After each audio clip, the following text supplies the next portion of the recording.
السلام عليكم ورحمة الله.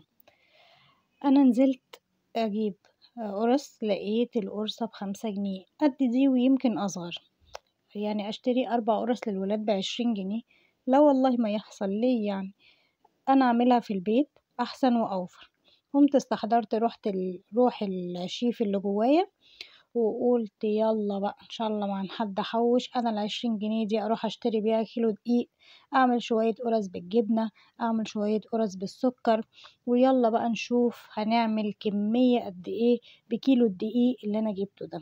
جبت بقى إيه الطبق ده، أول حاجة لقيته كان جدتي عندها واحد زيه بصراحة، فأنا أول ما لقيته خدني الحنين للماضي بقى، فقُلت أنا لازم أجيب الطبق ده، بس هي كان عندها واحد أحمر، أنا بقى جبت دوّة ما لقيتش الأحمر بصراحة، قُلت يالّا مش مهم أجدد، فجبت بقى الطبق ده وقُمت جايبة كيلو دقيق وحطيت عليه معلقة سكر ورشة ملح ربع كيلو سمنة وكيس خميرة ولبن بقى على حسب العجن، اللبن يكون دافي مايل سِنّة للسخونة علشان ال إحنا في الشتا، فلازم إيه عقبال ما أعجن وكده ما تبردش منّي، فلازم يكون مش سخن ولا بيغلي لأ مايل للسخونة، تمام. هنا أنا حطيت الخميرة، أنا بقى لا باعمل اختبارات خميرة ولا أي حاجة، أنا كنت زمان باخبز بالخميرة البيرة، لكن دلوقتي أنا مش لاقياها، مش عارفة ليه الأفران ما بقتش تبيعها، كنت الأول باجيب قالب ب5 جنيه، دلوقتي مش لاقياها، مش لاقية غير الخميرة الفورية دي، فقُلت يالّا بقى مش مهم، دلوقتي بس أنا هابِس كده الدقيق بالسمنة، لو زبدة يبقى خير وبركة، بس إحنا عايزين إيه نعمل بأقل التكاليف، فقُلنا يالّا سمنة، سمنة، تمام. بسم الله الرحمن الرحيم. أنا هنا خلاص دعكت كده السمنة في الدقيق، هابدأ بقى إن أنا أنزّل إيه اللبن، حتى اللبن بقشطته والله، أنزّله بقى زي ما هو كده، بسم الله. أصل مش كل حاجة هيغلّوها علينا، مش كمان القُرَص بتاعة الأطفال اللي كان بياخد قُرصة هاشتري 4 قُرَص ب20 جنيه، حرام على إيه؟ نعملها في البيت والله ما بتاخد وقت، ما خدتش ساعة زمن بالتخمير، بالعمايل، بكل حاجة والله، الخميرة الفورية دي بترفع العجينة في ساعتها على طول. وعلى طول إيه قرّص واعمل وهتشوفوا في ساعتها هيكون طلع لي ما شاء الله قد كده، هي شوية جبنة لو عندِك، شوية كمون، شوية سكر على قرفة أو سكر بس اللي أنتِ عايزاه، سمسم، أنا ما لقيتش عندي سمسم قُلت مش مهم أعملها بالسكر وخلاص، وخلاص على كده، أصل إحنا هنعمل إيه، لازم ندبّرها بقى، يعني إيه هيرمي معاكِ وأنضف، على الأقل هُم في الفرن لا بيعجنوا بلبن ولا بيحطّوا سمنة صافي، بيحطّوا شورتنج اللي هي السمن اللي ما الله أعلم بتتجاب منين، المهدرجة، بيحطّوا زيوت برضه الله أعلم، أنا ما باعرفش أعجن في الطبق كتير، فأنا هاحطّها بقى على الرخامة عشان العجينة لازم إيه تتعجن عجنة محترمة عشان تدّيني نتيجة محترمة.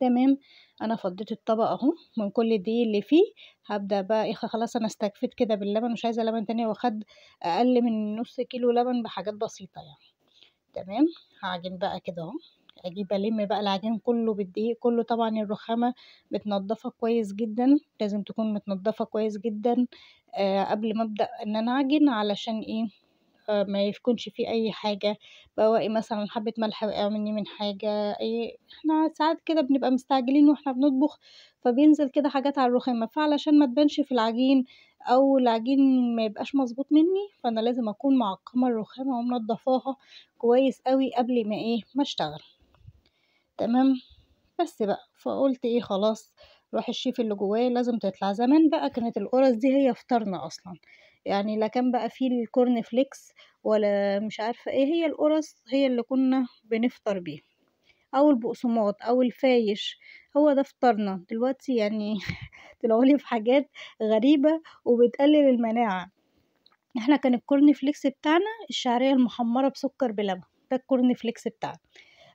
قرصة بشاي بلبن، بقسماطتين كده بحبة لبن، هو ده الفطار، يا إما بقى لو الفطار المتين بقى اللي هو الفول والطعمية والبطاطس بقى لو العيلة كلّها إيه ملمومة، يعني بابا موجود أو الجيران كلّها تتجمّع مع بعض ونروح إحنا بقى الأطفال تروح تجيب من عند بتاع الفول والطعمية أو يكونوا هُم مدمّسين في البيت الفول ونروح إحنا بس نجيب طعمية وهُم يعملوا البتنجان في البيت، كانت حياة جميلة بصراحة وحياة مريحة وهادية. على فكرة برضه زمان والله على أيامنا كان في ناس برضه بتستغل الحاجة، مش دلوقتي بس. فكله كان عادي، الدنيا كانت ماشية بسلاسة. بصوا انا بلم العجينة اهو، بصوا العجينة الله اكبر لمت مني وبقت عاملة ازاي، بسم الله ما شاء الله.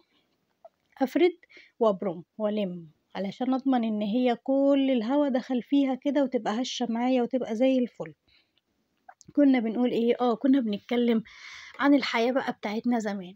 يومنا بقى الصبح سواء في مدرسة او ما فيش مدرسة، كنا نصحى الاقي امي عاملة الشاي باللبن مع حبة بقسماط او قرصتين من دول، ناخدهم وننزل نلعب او نروح المدرسة على حسب بقى ايه التوقيت. بصوا هنا انا لميت العجينة الله اكبر عاملة ازاي، بصوا ما شاء الله بجد تحفة. بص كل ما هتخدمي العجين عجن كل ما هيديكي نتيجة أحسن، لكن لو لفتيه لفتين كده وحطيتيه في الطبق هيفرول منك ومش هيبقى حلو، لأنه ما خدش هوا كفاية وما خدش عجن كفاية. فزمان كان يقولك ايه، لتي العجين يديكي. تمام، فاحنا كده ايه، طبعا احنا مش هنلت لأن ده مش عيش، احنا هنعمل قرص، فاحنا لازم نلم العجينة كويس لغاية لما خلاص ما تبقاش بتلزق في ايدك خالص، وتبقى بصوا زي الزبدة كده زي الفل، تحفة. انا بقى احطها في الطبق وهغطيها. ما عندكيش ستريتش اغطيها زي ما كانوا بيغطوها زمان بكيس، اي شنطة فاضية نضيفة عندك غطي بيها، مش خلاص مش هتقف معانا على الايه، على الاسترتش. احنا بنعمل بأقل التكاليف، فعايزين الدنيا ايه تمشي معانا بسلاسة، مش هنعقدها. تمام، صلى على سيدنا محمد. قبل بس ما نكمل الفيديو، الاشتراك ايه، عملنا اشتراك ولا لا؟ اللايك، الشير، فين صحابكم؟ معرفتهمش عليا ليه؟ يلا طيب صلوا على النبي كده، ونعمل بقى كومنت حلو زيكم بدعوة حلوة بالاكلات اللي انتوا عايزين تشوفوها مني. بصوا انا هنا لبست الطبق شنطة نظيفة، وهبدأ احط عليه فوطة لان احنا في الشتاء زي ما قلنا مش عايزين العجينة تنشف مني، وعايزاها تديني تخمير عالي. نص ساعة العجينة الفورية هترفعها في ساعتها وهتخليها الخميرة الفورية معلش هترفعها في ساعتها وهتخليها زي الفل. بصوا بقت عاملة ازاي، اللهم بارك، تحفة. بصوا دبيها ما بتردش، عجينة ممتازة ما شاء الله الله أكبر. هنقطعها بقى ونشوف احنا هنحشيها ازاي. بسم الله الرحمن الرحيم. بصوا عملت معايا الكمية قد ايه، بصوا حاجة كده ممتازة. هبدأ بقى ان انا اقطع جزء منها والجزء التاني احطه في الطبق زي ما هو علشان ما تنشفش مني، وابقى اسحب ايه منها، لان انا لو سبتها كده في الهواء هتنشف مني، انا عايزاها تفضل دافية وحلوة كده زي ما هي. خدت بقى جزء من العجين ده وقلنا نبدأ نحشيها بايه، بشوية جبنة قديمة جت عندي او شوية سكر بالقرفة اللي موجود عندك، وده شوية كمون حصى الموجود، والحشوات اللي انت عايزة تحشيها احشيها. عندك شوية جبنة رومي ماشي، عندك شوية زيتون وسوسيس مفيش مشكلة يتقطعوا على بعض ويتحشوا، الموجود تمام. انا ولادي بيحبوها بالسكر وانا وباباهم بنحبها بالجبنة والكمون، فهعمل جزء كده وجزء كده. بصوا بقى هنقطعها ازاي، هنقطعها كده زي الطعمية على حسب ما ايدك بقى، وعلى حسب المساحة او الحجم اللي انت عايزاها صغيرة عايزاها كبيرة زي ما انت عايزة. انا بحبها صغيرة بصراحة، علشان ايه، الولاد لما بعملها كبيرة يدوب ياخدوا قطمتين ويرموا الباقي فتنشف، هي صغيرة كده على قدهم يفطروا بيها يقعدوا كده ياكلوا فيها كده في وسط النهار عقبال ما انا اخلص الاكل زي الفل. بصوا ما شاء الله حتة العجينة دي هتطلع لي حوالي 12 قرص يعني، ولسه ما كملناش كيلو الدقيق. فشفتوا بقى يعني احنا وفرنا قد ايه، كيلو الدقيق عمل لنا كتير ما شاء الله، وما فيهاش تعب ولا فيها اي حاجه. انت عجنيها عقبال ما انا يعني انا عجنتها ورحت قمت كنسه الشقه كده، جبت المكنسه الروتين بتاعي وقمت ايه كنسه كده الشقه وشغاله سوره البقره وبخور، وقلت ايه اروح اشوفها بقى خمرت ولا لا، لقيتها اللهم بارك خمرت وبقت ايه قد كده. قلت ابدا بقى فيها واخلص واروح اكمل بقيه اللي ورايا تكون استوت. بصوا ما شاء الله ما تكبروهاش يا جماعه عن كده لانها هتخمر تاني، يعني انت عقبال ما تخلصي كل العجين هتلاقي العجين اللي انت عملتيه الاولاني حجمه كبر تاني ما شاء الله. طول ما العجينه كويسه هتفضل خميرتها شغاله. بصوا انا بعملها ازاي، تقفليها كويس علشان الحشوه اللي جوه ما تفكش مني. وما بصوا كملوا الفيديو للاخر عشان هنعمل كذا شكل وهنبتكر مع بعض كذا شكل. يلا واحنا في النص كده ما تنسوش تكتبوا دعوة حلوة كده، واللايك، فين اللايك انا شايفاكم؟ يلا اعملوا لي لايك كده حلو وشير للفيديو، وقولوا لي انتوا بتتابعوني من انهي بلد. تمام، اللي في مصر يكتب لي، واللي في ليبيا. انا عرفت كده ان انا عندي متابعين من مصر ومن ليبيا. عايزه اعرف بقى بقيه الدول موجوده معانا ولا ايه. يلا، هنا انا حطيت اهو سكر على قرفه، هحشيها من جوه وبرضه هحشيها من بره. بس هنشوف دلوقتي هنعمل ايه. انا بقفلها الاول من جوه كده واسيبها على جنب عقبال ما اخلص ايه باقي العجين بتاعي. تمام. كنا بنقول ايه، يومنا بقى ايه، يومنا زمان احنا كنا بنفطر وننزل نلعب او نروح المدرسة، نرجع بقى نلاقي ايه، امي بتعمل الغدا. وانا مش احنا بس، كل الناس على كده. هو دي كانت حياة كل الناس، تحس ان هي حياة واحدة. لكن دلوقتي النظام اتغير، في بقى الامهات اللي نزلت كتير بتروح الشغل. الاول ما كانش في ستات بنسبة عالية بتشتغل، لكن دلوقتي في أمهات كتير بنسبة عالية جدًا بتشتغل، وفي أطفال كتير بتبقى في الحضانة، أو في الكبار بيبقوا قاعدين في البيت لوحدهم. فالحياة اتغيّر وروتين الحياة اتغيّر، والناس ما بقِتش شكل بعض، ولا المواعيد الغدا بقت مثلًا زي بعض. كان زمان الجيران كده ساعة العصاري بعد بقى ما يخلّصوا الغدا وكل واحدة مستنية جوزها لمّا ييجي، يقعدوا بقى يتجمّعوا مع بعض، يشربوا عصير، يحكوا بقى، يشربوا شاي، يشربوا قهوة، يعني يتجمّعوا إيه ساعة العصاري كده زي ما بيقولوا، يشيّشوا الشقة. تلاقي بس الضوء هو اللي داخل كده من الشيش وهُم قاعدين كده، أو الأم قاعدة مع ولادها بقى بتحكي لهم أي حاجة. كنا بنقعد نعمل قص ولزق. ده بقى الpuzzle بتاعنا بتاع زمان، هو القص واللزق ده. كنا بنقعد نعمل إيه كمان، تريكو. كانت ماما عاملة لنا اللي هو اللي عارفين بتاع السجاد ده، مش عارفة اسمه، كان اسمه نول والّا حاجة كده يعني. كنا نقعد بقى نغزل عليه كده باللي هو التريكو ده. كانت والله حاجات جميلة. يالّا بقى، الله يرحم أيامها. دلوقتي كل طفل عايز يمسك التابلت، وحمّلوا لي PUBG وحمّلوا لي مش عارفة Subway وحاجات كده. إحنا يوم ما جِبنا الأتاري ده كان فرح والله. كان اللي عنده كمان دراعات الأتاري الجديدة دي ما حدش قدّه. هنا أنا خلاص قرّبت، العجينة أهي قرّبت تخلص منّي. أنا باسليكم عشان ما تتضايقوش معايا كده وأنا باعمل العجين. طبعًا أنتم تتفرّجوا على الطريقة وفي نفس الوقت تسمعوني، وأدينا بنحكي بقى إيه مع بعض، وكل واحد كده يكتب لي في الكومنتات ذكرياته زمان كانت إيه، كنتم بتعملوا إيه كده في اليوم بتاعكم من أول ما تصحوا لغاية ما تناموا.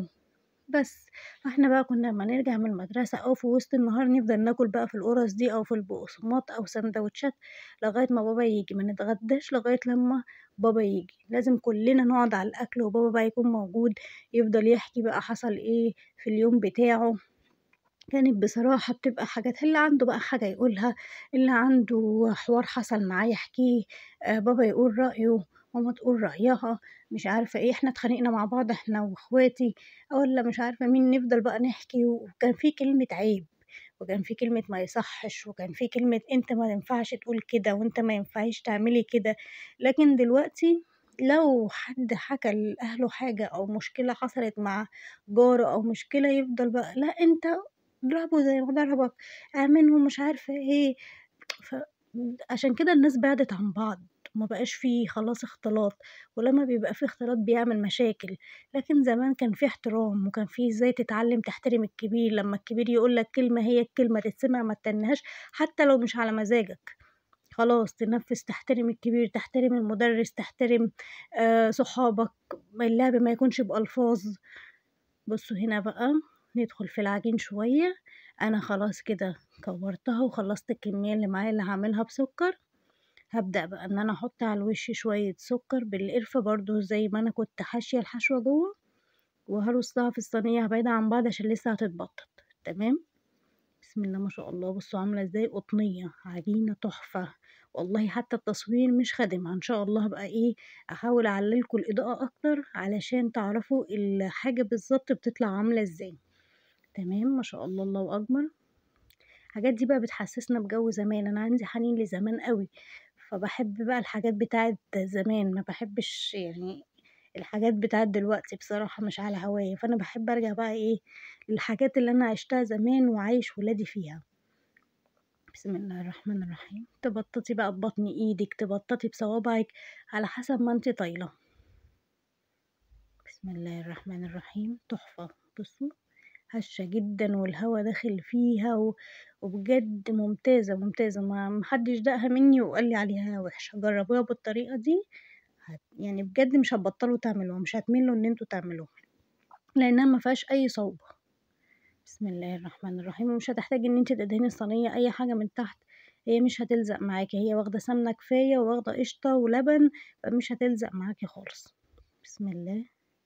بصوا بالشكل ده. حابة بقى تحطي سمسم فوق الوش، حبة بركة لو هي بالجبنة، اللي انت عايزاه. ناخد بقى جزء تاني ونعمله بايه؟ بالجبنة. ممكن بقى نعملها الاول. انا عايزة اوريكم ازاي نعمل العجاين اللي هي اللي على شكل ضفيرة. انا مش مياله لها قوي، بس هوريكم لو حابين ان انتوا ايه تعملوها، اللي كنا زمان بنقول عليها شوريك، او الفطاير المتقفرة، او السميط المضفر. الحاجات دي انا هوريكم شكلها. تمام. بس هي بصراحة بتاخد وقت وبتبقى كبيرة قوي ومش اي طفل بيعرف يكملها.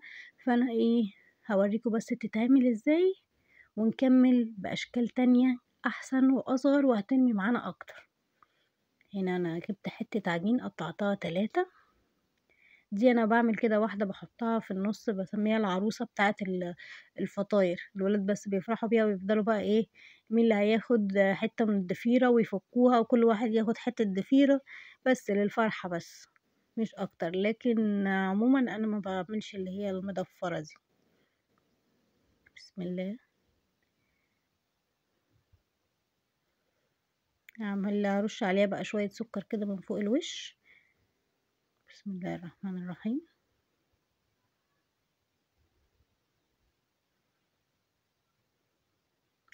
ده كان شكلها بقى. تمام.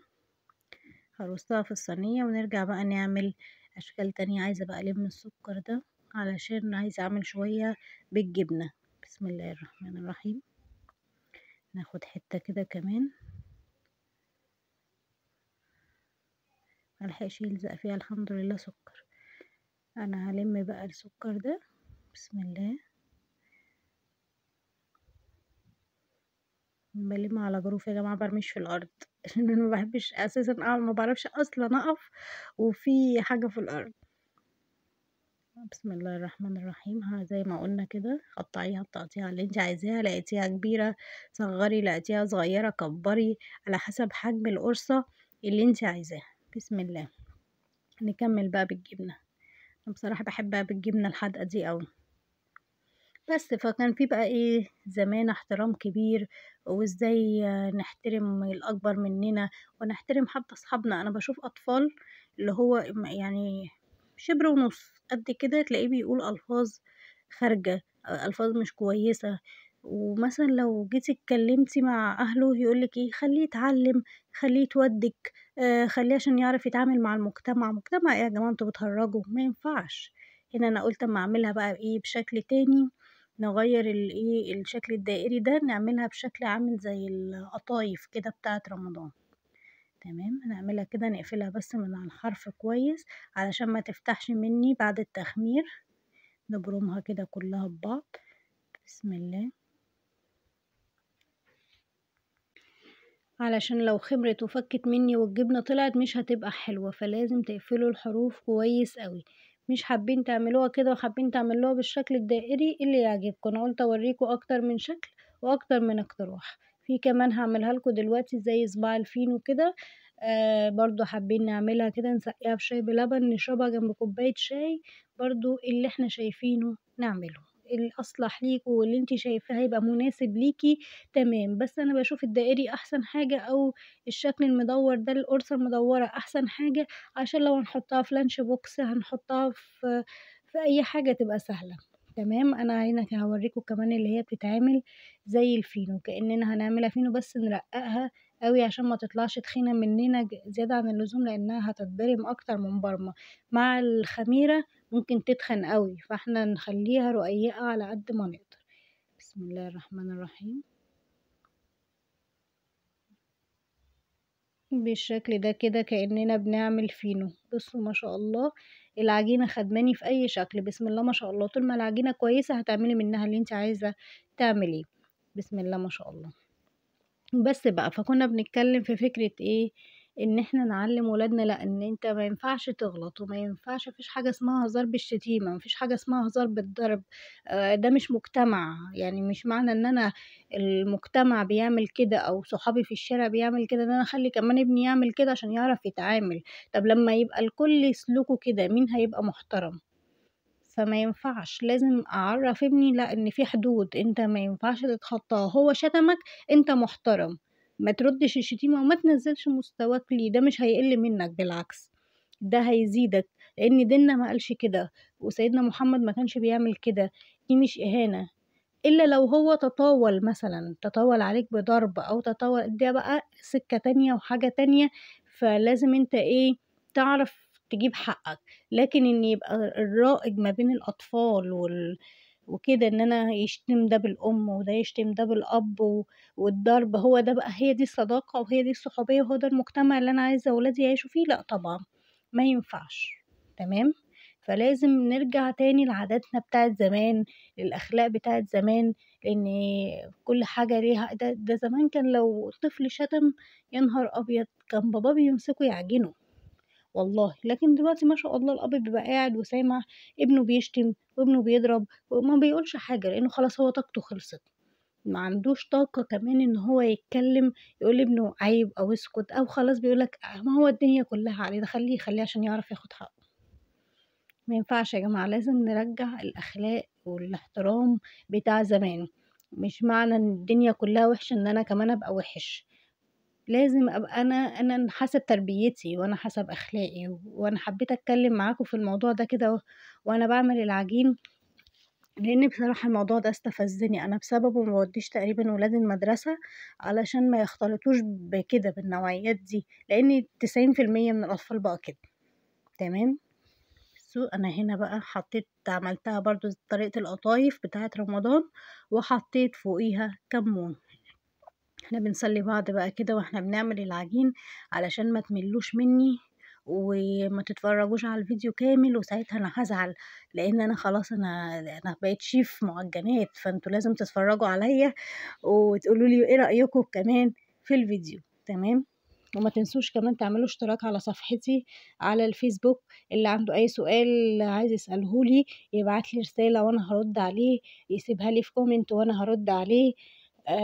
طبعًا إحنا مش عايزة أقول لكم إن إحنا أهم أساس عندنا في الصفحة بتاعتنا إن كلنا سواء معايا أو مع غيري الfriends كلّهم يتعاملوا مع بعض كويس ويتعاملوا مع بعض باحترام، أنتم كلّكم ناس على راسي وأخلاق، بس أنا بصراحة باشوف في بعض الصفحات الناس بترُد على بعض بأسلوب مش لطيف أو بتكسف بعض، ليه؟ أنت استفدت إيه؟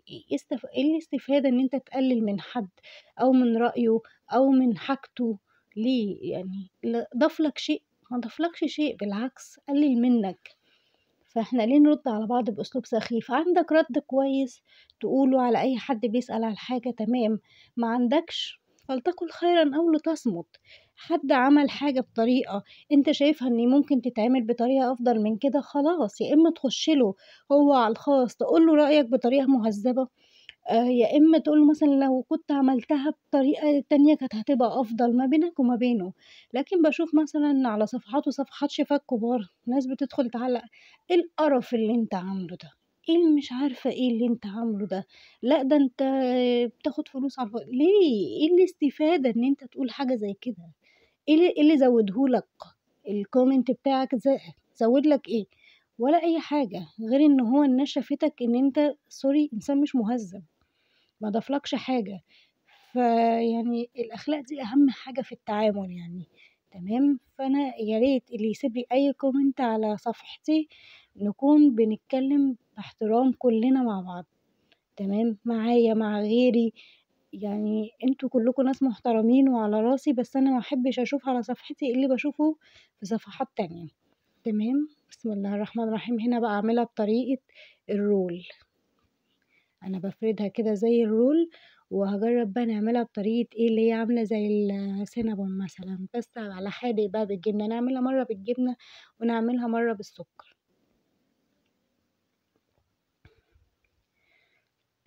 بسم الله، اللهم صل على سيدنا محمد وعلى آله وصحبه وسلم. بسم الله الرحمن الرحيم.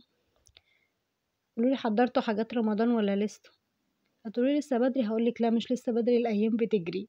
هتبصوا تلاقوا رمضان جه، وهتبصوا تلاقي الحاجه ممكن تغلى اضعاف. فاحنا ايه، من دلوقتي ابدأوا اعملوا تفريزات. الخضار زي الفل، والفاصوليا والبسلة والحاجات دي في السوق زي الفل، والقلقاس النهارده ب6. فرزوا بقى، فرزوا عشان رمضان. بصوا هنا انا فردت الجبنة بتاعتي. هنعمل فيديو تفريزات رمضان، استنوه، وتجهيزات رمضان بأقل التكاليف، وايه اللي ممكن نجهزه وايه اللي ممكن نستغنى عنه. فتابعوني وهنزل لكم الفيديو ده.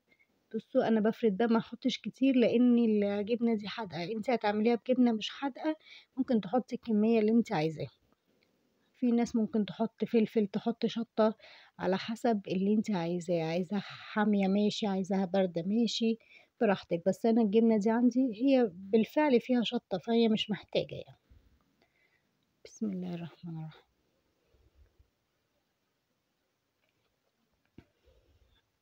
سكينة حامية بقى، وهبدأ اقطعها. انا كنت بنشر الغسيل، في دبانة دخلت قرفاني في التصوير. معلش حقكم عليا، عاملة خيال كده على طول رايحة جاية قدام الكاميرا، مش عارفة فرحانة بالكاميرا ليه. بصوا بسم الله الرحمن الرحيم، عاملة ازاي تحفة. بس اهم حاجة تتأكدي ان هي اتقفلت من على الحروف كويس عشان ما تفكش مننا. بسم الله. ابتكري بقى وانت واقفة اي شكل كده انت عايزاه. اهم حاجة طول ما العجينة كويسة معاكي هتخدمك في اي شكل انت عايزاه. تمام. بسم الله. دي بقى مع كوباية شاي، يا سلام، مزاج تاني والله. بسم الله الرحمن الرحيم. هرصهم بقى في صينية، وابدأ اشوف هعمل شكل ايه تاني، هنعمل حشوة ايه تاني مع بعض. يعني اللي احنا شايفينه واللي احنا حابينه نعمله. انا هنا برصها اهو في صينية، حبيت افرجكم معايا. هسيب مسافات علشان لو خمرت تاني او نفشت في الفرن يبقى ايه ما يلزقش كله في بعضه. انا لقيت واحدة كده فاضية بتاعة الحرف دي ما فيهاش جبنة كتير، قمت حاطة عليها ايه، رشة كمون. تمام. بسم الله الرحمن الرحيم. السادة ده يا جماعة جواه جبنة، لو تفتكروا احنا كنا وانا برغي كده كنت بعمله بجبنة. تمام. بسم الله. امسح الرخامة بتاعتي عشان انا هعمله بسكر، فمش عايزة الجبنة تيجي في ايه في العجينة تاني. احنا هنا بقى هنقطع برضو تاني ونعمل بشكل مختلف. المرة اللي فاتت عملنا بالجبنة، ممكن بقى دلوقتي نفردها ونعملها بالسكر، نعملها بالكمون، نشوف بقى نعملها ايه. انا بفكر دلوقتي اعملها زي السينابون كده بالسكر. تعالوا نشوف هنعملها ازاي كده مع بعض. بنفردها، ما تكونش سميكة قوي، لازم تكون ان هي المستوى بتاعها يعني لا تخينة ولا رفيعة، تكون كويسة عشان تديني افضل نتيجة. تمام. عايزينها نعملها تخينة زي السينابون، تمام، بس انا شايفة ان هي صغنطوطة كده، جنب فنجان قهوة، جنب كوباية شاي، تبقى حلوة قوي وممتازة وزي الفل. تمام. هنرش بقى السكر، مش هنحط زبدة ولا حاجة زي ما بنعمل في السينابون. احنا هنحط كده السكر على طول، نلفها. عندك شوية زبيب تمام، اي حاجة تانية حابة تحطيها مع الحشوة كان بيها. تمام. زي ما احنا شايفين كده حطينا بقى السكر. نبدأ ان احنا نشوف شوية زبيب، باين كان عندي شوية زبيب كده، حطهم. ما بتحبوش الزبيب بلاش، حلوة قوي بالسكر والقرفة، تبقى زي الفل. يعني احنا بنحاول ننوع في الحشوات علشان ايه ما نزهقش، حبة حلو حبة حادق. الولاد حابين شوية كده شوية كده، انتوا عارفين الولاد كل شوية برأي يعني.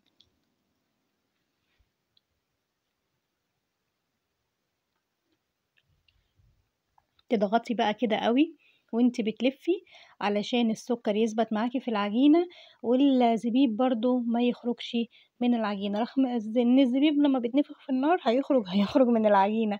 هو غلس كده، طبيعة الزبيب كده. بس احنا ايه برضو نعمل اللي علينا معاه. وكمان عشان احنا مش هنقطعها تخينة، فهو مش هيبقى جواها قوي. يعني هيخرج منها، هيخرج، انا بعرفكم من دلوقتي. فمش عايزين الزبيب، ممكن نستغنى عنه خالص. تمام. نرصها بقى في الصينية، بس هنبدأ برضو واحنا بنرصها نلفها قوي، نتك عليها علشان ما تفكش من بعضها. لقينا واحدة كده ثابت من الرول بتاعها، نبدأ ان احنا نلفها تاني. نسمي الله يا جماعة في كل خطوة كده بنعملها. ندعي ربنا بالفرج وبسعة الرزق، هتلاقي ما شاء الله الحاجة رمت معاكِ، وزي ما أنا قُلت لكم قبل كده إن ربنا عند حُسن الظن، أنتِ ظنيتِ فيه خير تمام، هتلاقي ما شاء الله الحاجة عندِك كتير حتى لو بسيطة، بس هتحسّي إن هي كتير. سبحان الله، هو ربنا بيبارك، البركة أهم حاجة والله في الرزق. حسيتِ إن الحاجة عندِك قليلة وما سميتيش الله، أو حسيتِ بخنقة، سبحان الله الحاجة بتتعقّد. فإحنا لازم إن إحنا طول ما إحنا شغالين نسمّي الله، نذكر الله، نحوّقل، نشغّل قرآن جنبنا، نسبّح، أي حاجة. يعني مثلًا اتلسعنا من النار نقول اللهم أجرنا شر النار وعذاب النار واجعل بيننا وبينها حجاب. مثلًا لقينا إن الدنيا معانا مخنوقة، معناش فلوس، نقرا سورة الواقعة، نقرا سورة قريش، نحَوّل كتير، نصلّي على الرسول كتير. فالحاجات دي بتفرق في النفسية، تمام. فإحنا على قدر المستطاع ما نحاولش نخنق نفسنا، خلاص إحنا لقينا بقى إيه، الحاجة اللي هتغلى علينا هنحاول نعملها في البيت. نحاول إن إحنا ندبّر نفسنا، نرجع بقى ل ل زي زمان. الحاجات الحلوة بتاعتنا اللي كنا بنعملها زمان، بنفطر بيها زمان، نرجع لحياتنا البسيطة بتاعة زمان. كانوا زمان بيقولوا الست اندبّرت في بيتها عمّرت، تمام. فإحنا بقى نحاول ندبّر عشان نعمّر وما نطردش من البيت دوّة. بسم الله. هنا بقى قُلنا إيه، نبتكر كده، وقُمت لفّاها برماها وعملتها زي الوردة كده، ونحط بقى عليها شوية كمون من فوق. حابين نعملها بالسكر بنفس الطريقة نعملها، بس أنا باستسهل القرص، تمام. نكمّل بقى آخر كده قطعة عجينة تقريبًا معانا، نكمّلها ونبدأ بقى نخش في إيه، في التسوية. على بركة الله كده نبدأ في التسوية. والتسوية طب هنسوي إزاي يا سمر ما قُلتلناش؟ الفرن حامي، الفرن مش حامي؟ الفرن وسط، درجة حرارته ما تكونش حامية أوي علشان ما تحرقش منِّك العجين، والناس تتريق علينا وتقول لنا يا سمر حرقتِ القرص وحرقتِ العجين وما أنتيش عارفة تعملي حاجة. فإيه إحنا بقى منعًا الكلام دوّة، أنا باقول لِك خلّي الفرن وسط، من فوق شغال ومن تحت شغال. الفرن كهربا ماشي، الفرن بوتاجاز شغّال الشواية وشغّال الفرن، يبقى شغّال من فوق ومن تحت، يحمَر من فوق ويحمَر من تحت على درجة حرارة وسط، ما يكونش حامي أوي. في ناس ما عندهاش درجات حرارة في الفرن أصلًا، زي أنا مثلًا البوتاجاز بتاعي فريش، ما عنديش درجات حرارة. أنا عندي الشُعلة يا إمّا صغيّرة أو ضعيفة أو عالية، فأنا قدر الإمكان باجيبها على المتوسط، اللي هي بتبقى ما بين العالي وما بين الإيه، المنخفض، عشان أنا كده مش عارفة أقول لكم درجات حرارة، أو اعمليها مثلًا على 200 لو الفرن كهربا، ما تعمليهاش على 250، تمام. عايزاكم برضه تسيبوا لي رأيكم كده في الكومنتات وتقولوا لي إيه رأيكم نعمل إيه، نشتغل على المعجنات شوية، نشتغل على الأكلات الموفّرة شوية، أو نشتغل على أكلات العزومات والأكلات الدسمة. بُصّوا، أمّا خمرت تاني وأمّا سِبتها عقبال ما عملت بقية العجين، ما شاء الله، عشان كده باقول لِك ما تكبّريش، هي هتخمر تاني. بُصّوا ما شاء الله شكلها عاملة إزاي، تحفة. هي هتنفش معاكِ تاني، لو عملناها أكتر من كده هتبقى بصراحة كبيرة زيادة عن اللزوم، وما فيش طفل هيقدر يكمّلها، هيفضلوا يقطّموا لِك شوية من دي وشوية من دي ومش هتكمل. فإحنا نعملها صغيّرة كده على قدّهم، ياكلوها كده ينقنقوا فيها طول اليوم، يفطروا بيها، يتعشوا بيها، ياخدوها معاهم الlunch box، تاخدي بعد التدريب كده واحدتين معاكِ زي الفل، وحاجة أنتِ ضامناها وفيها لبن وفيها دقيق وفيها سمنة وفيها جبنة وفيها سُكّر. يعني ما لهمش حِجّة، ما شاء الله قيمة غذائية زي الفل. هتتخّن شوية بس يعني، أو كتير مش شوية صغيّرين، تمام. ده بقى اللي هي كانت بالكمون والجبنة اللي هي عاملة زي الفينو، والتانية هنا بقى إيه، نطلّعها. الحمد لله نجحت التجربة. يا سلام يا سمر، عاش يا سمر والله.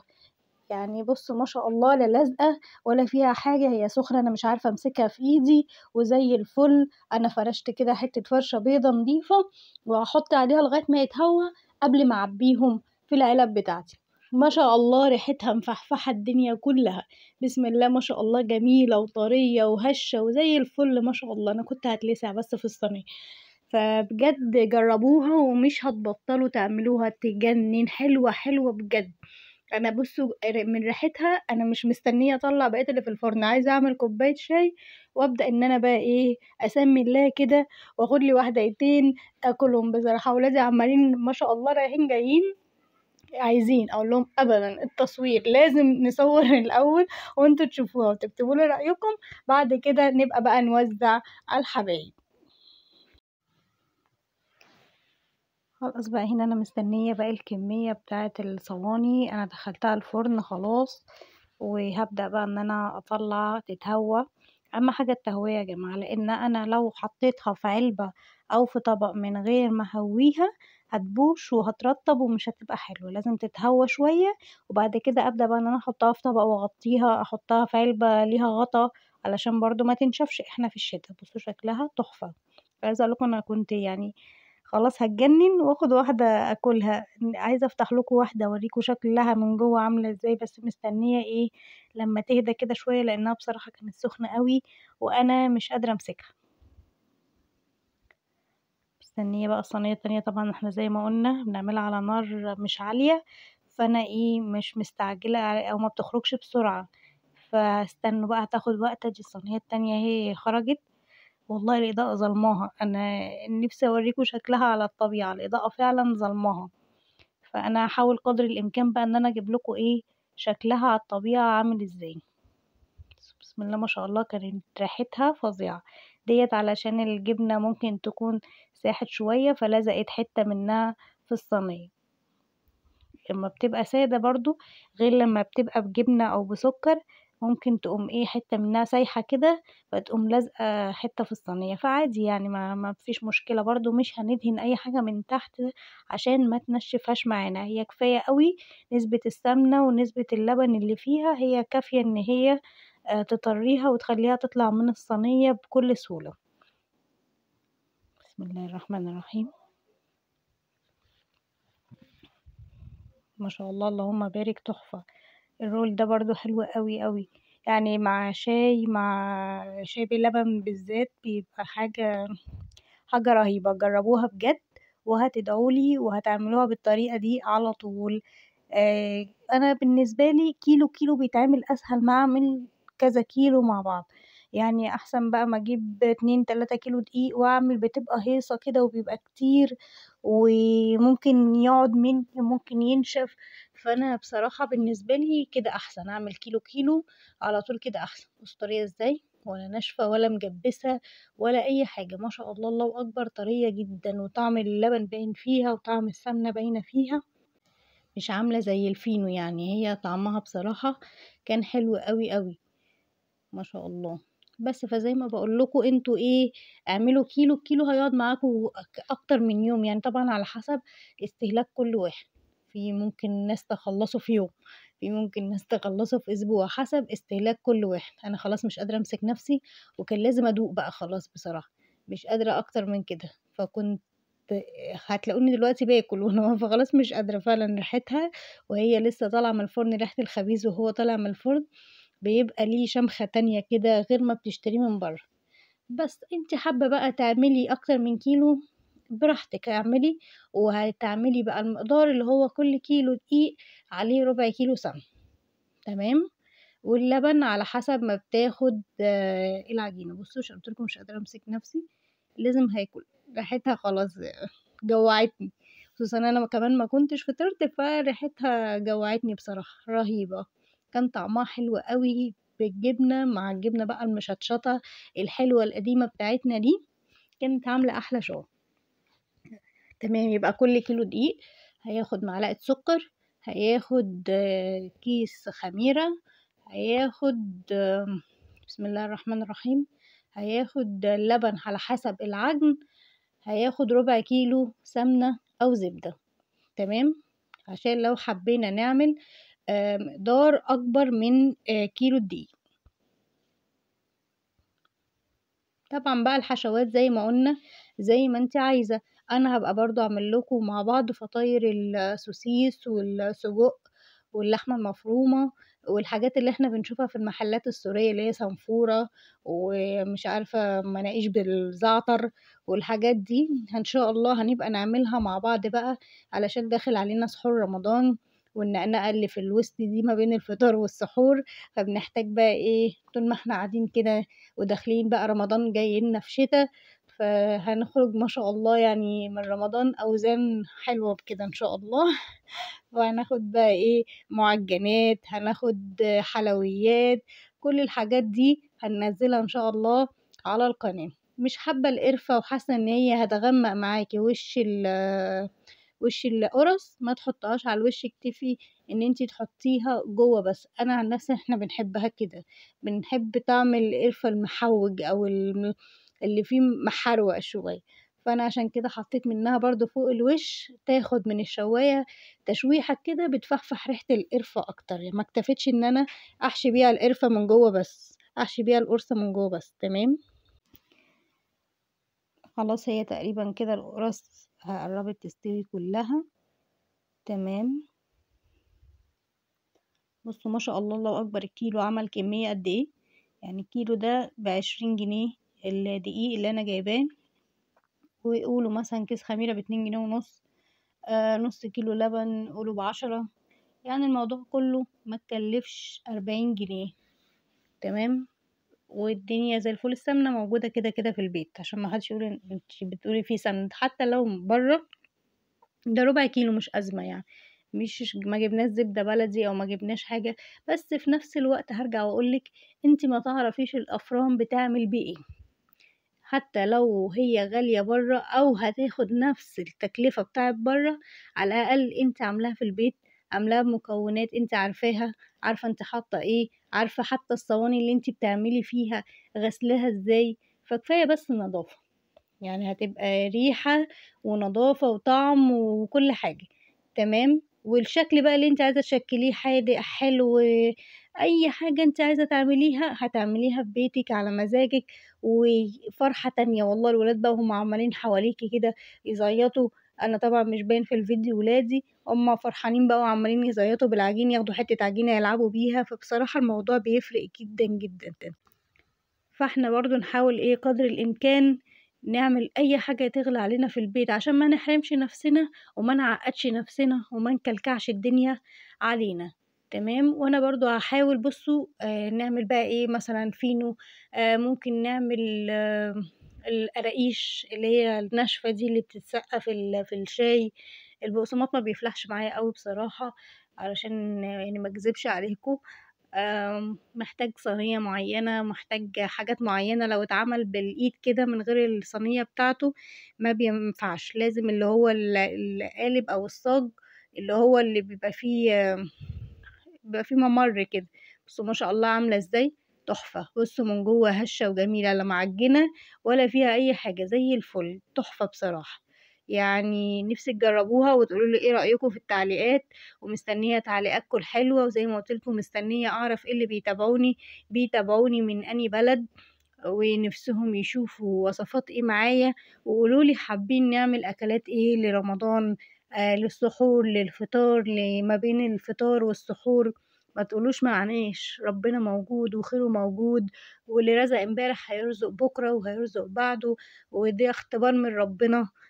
يشوف احنا هنشكره هو عشان يعطينا، ولا احنا هنكفر، ولا هنعمل ايه. فلازم الحياة تمشي ولازم المركب تمشي، واليوم هي الحياة كده، يوم حلو ويوم مر، ولازم تعدي علينا بكل ما فيها. ما فيش حد بيفضل كويس على طول، وما فيش حد بيفضل وحش على طول. ياما ناس كانت غنية وافتقرت، وناس كانت فقيرة واتغنت. فاحنا مش هنيجي بقى في الأوقات الصعبة ننسى رحمة ربنا بينا، لا الحمد لله خير ربنا موجود، والقليل بيكفي والكتير بيكفي، والدنيا هتمشي. فبدل ما تمشي واحنا كفرانين او واحنا مش حاسين بنعم ربنا علينا، لا تمشي واحنا حاسين بنعم ربنا علينا وبنشكره عليها، وبنشكره على المحنة، وبنشكره على النعمة، وبنشكره على العطايا، بنشكره على اي حاجة. فالحمد لله ربنا كريم وهيكرم وهيرزق بخير رمضان وبرزق رمضان. وكل سنة وانتم طيبين. أول رجب يوم 23 يناير، ما تنسونيش في دعوة حلوة، ادعولي بالخير، وأنا بدعي لكل حد بيتابعني بالخير، وربنا يا رب يكتب له كل اللي هو عايزه، ويحقق لكل واحد كل اللي هو عايزه، واللي نفسه في حاجة ما يعديش رمضان غير وهي متحققة بأمر الله. ويرزقنا جميعا الخير وسعة الرزق وراحة البال، ويبعد عننا الأمراض أهم حاجة، ويحافظ على ولادنا. الناس زمان ما كانتش بتاكل لحمة كل يوم ولا كانت بتاكل فراخ كل يوم، وكانت العيشة زي الفل، والناس بالها مرتاح وحياتها مرتاحة. خلاص يا جماعة، مش كل تفكيرنا هيبقى أكل وشرب، في حاجات تانية في الدنيا. أصل احنا مش عايشين في الدنيا ناكل ونشرب، لا، احنا عايشين في الدنيا نتمتع بيها، نبقى كويسين مع بعض. لكن مش خلاص علشان مثلا حاجة هتغلى هنكد على نفسي وهنكد على الدنيا كلها. هيجي على صحتي انا وهيجي على العافية بتاعتي انا. طب وعلى ايه؟ هبقى نكبر دماغنا، واللي نقدر نجيبه نجيبه، واللي ما قدرناش نجيبه خلاص، لا يكلف الله نفسا الا وسعها. نحاول نعمل في البيت والدنيا زي الفل. بصوا ما شاء الله، كيلو دقيق عمل لنا شوية حاجات اهي، مخبوزات نفطر بيها نتعشى بيها، والدنيا هتمشي الحمد لله بحلوها بمرها بنعم ربنا علينا. بصوا ما شاء الله بقى العجين عامل ازاي.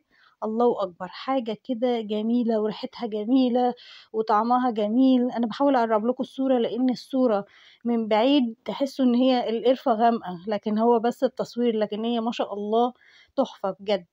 يا رب تكون الحلقة عجبتكم، ويا رب. بصوا انا بجيبها لكم من جوه اهي، يا رب تجربوها وتعجبكم، ومستنية دعواتكم الحلوة، ومستنية الشير للقناة علشان صحابكم كلهم يتابعوني، ومستنية لايك، ومستنية كومنت حلو زيكم، ومستنياكم تفتكروني بالخير وتدعولي بالخير. واللي عنده وصفة عايز نعملها يقولها لي، واللي عنده تعليق ليا يسيبهولي. ولازم اعرف انتوا بتتابعوني من اني بلد، علشان ارحب بكل حبايبي اللي موجودين معايا على القناة.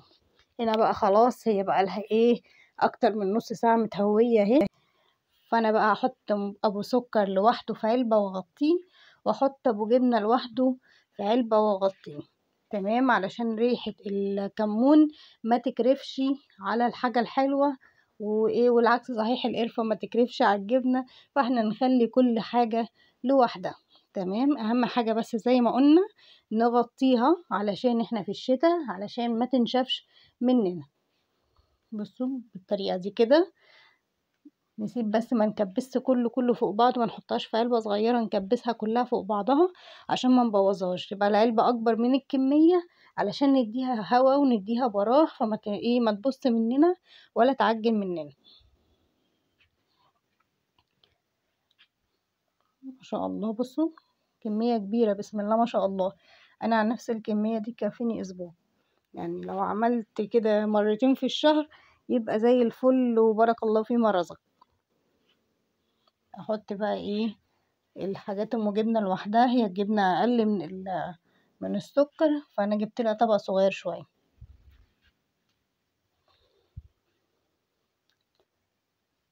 ما شاء الله كميتها والله طلعت حلوه برضو، الجبنه مش وحشه.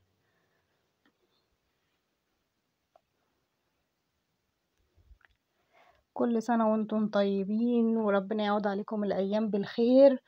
وما تنسوش الاشتراك، ما تنسوش تفعلوا الجرس، ما تنسوش كومنت، ما تنسوش لايك. صفحتنا على الفيس موجودة في صندوق الوصف.